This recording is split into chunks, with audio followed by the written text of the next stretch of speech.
ئەمڕۆ سبەی کە سوکاری ئەو گیراوانەی لە لارزار دەستگیرکراون دەتوانن سەردانی بەندیخانەی کانی گۆمە بکەن و چاویان بە بەندکراوەکانیان بکەوێت. لەلایەکی تریشەوە ئەمڕۆ دادگایکردنی ئەو جوتیاری کە ملپێچ خرایە ملی لە کەرکووک دواخرا بۆ کاتێکی تر.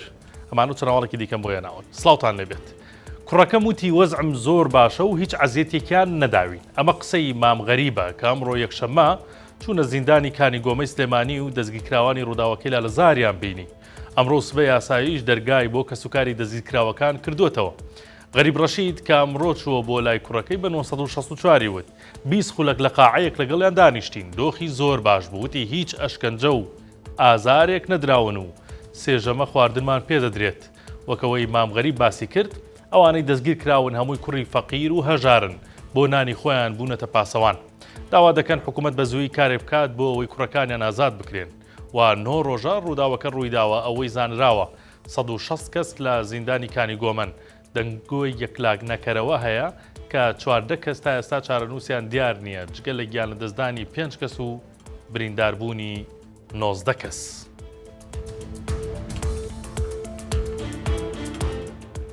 لا بەردەم بازگەی دارەمانی نزیک کەرکووک شۆفێرانی بار هەڵگرگر بوونەوە ئەوان نیگەرانن لەوەی ئاسایشی نیشتیمانی داوای سۆنەری بارەکانیان لێ دەکات. لە کاتێکدا یەکەی کێش و پشکنین پێی وتون ئێوە مادام نەچوونەتە دەرەوەی کەرکووک سۆنەر و پشکنینتان پێویست نییە تا بگەڕێنەوە ناو کەرکووک.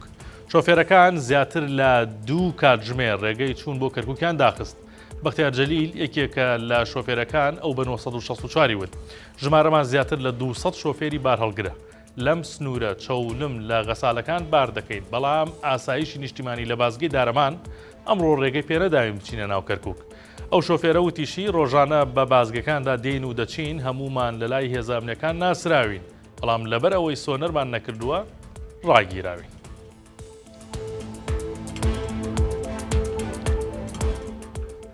دادگایکردنی ئەو جوتیارە کوردەی بە ڕاکێشانی ملپێچیش دەستبەرداری کێڵانی زەویەکەی نەبوو لە گوندی شەناغا بۆ ڕۆژی 21 نوێی 2025 دواخرا.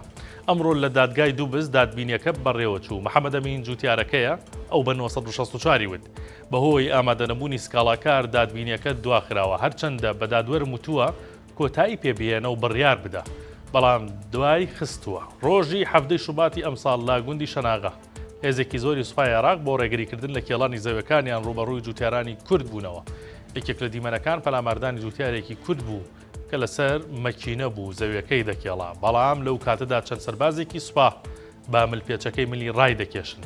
ئەم دیمەنە دەنگدانەوەیەکی زۆری لێکەوتەوە و دواتر بە تۆمەتی ڕوبەڕووبوونەوەی سوپا و ئیهانەکردنیان سکاڵا لەسەر ئەو جوتیارە تۆمارکرا.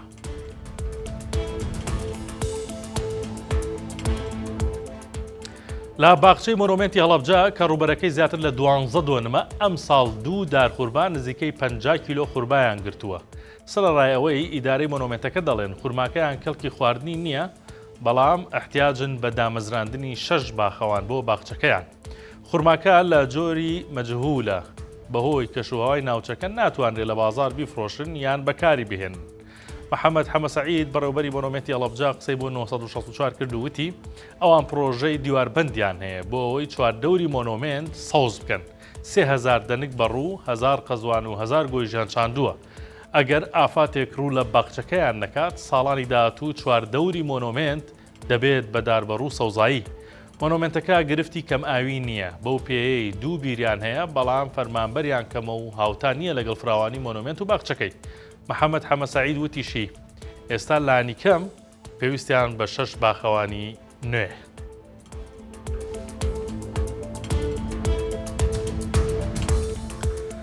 سەرشتا ڕادێکەشم بۆ هەواڵێکی دیکە لەسەر قەڵاتدزێ کە بەهۆی پچڕانی کارەبای نیشتیمانی لە پرۆژەی ئاوی خاص کە ئاو بۆ ئەو قەزایە و دەوروبەریشی دابین دەکات چەند گەڕەکێک لە قەڵاتدزێ بێ ئاو دەبن. لەبەرەوەی چەند کاتژمێرێک کارەبای نیشتیمانی پرۆژەی ئاوی خاص بڕاوە، ئاوەکە لێڵ بووە، بۆیە ناتوانن تاوەکو چارەسەری ئەو لێڵێ بکەن ئاو بەسەر ئەو گەڕەکانە دابش بکەن و بێ ئاو دەبن. وەکو ئاگادارینامە ئاگاداریان کردوونەتەوە کە دەست بە ئاوە بگرن. پرۆژەی ئاوی خاص لە 1 کاتژمێردا توانای بەرەمێنانی 2800 مەترسێجا ئاوی خواردنەوەی هەیە و ڕۆژانە 31,000 متر سێجا ئاوی خاوێن بۆ نزیکەی 90,000 هاوبەشی ئاو لە شاری قەڵاتجێ دابین دەکات.